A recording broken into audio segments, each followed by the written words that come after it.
serbisyo lang sa pasahero pre. Habang sila nagpapakyut ako nag-hustle. Mas okay na amoy gasolina kaysa amoy gimmick sa gabing hustle. Ako iba magpakero, hindi babaero. Tunay na MC taxi, hindi bolero. Sa kalsada diskarte at respeto. Ang puhunan ko hindi palabiro.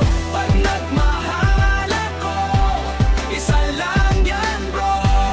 Kasi ako'y babakbakero, hindi babaero. May mga nagsabi rider chick, magnet daw. Sagot ko hindi bro, pamilya ko ang best ride ko ngayon. Bawat patak ng ulan, bawat ikot ng gulong. May kasabay na kasalsa na ligtas pag-uwi mamayang hapon. Pag may pasahero, ngiti lang kahit pagod. Kasi serbisyo ang tunay kong sagot. Hindi lahat ng rider babae.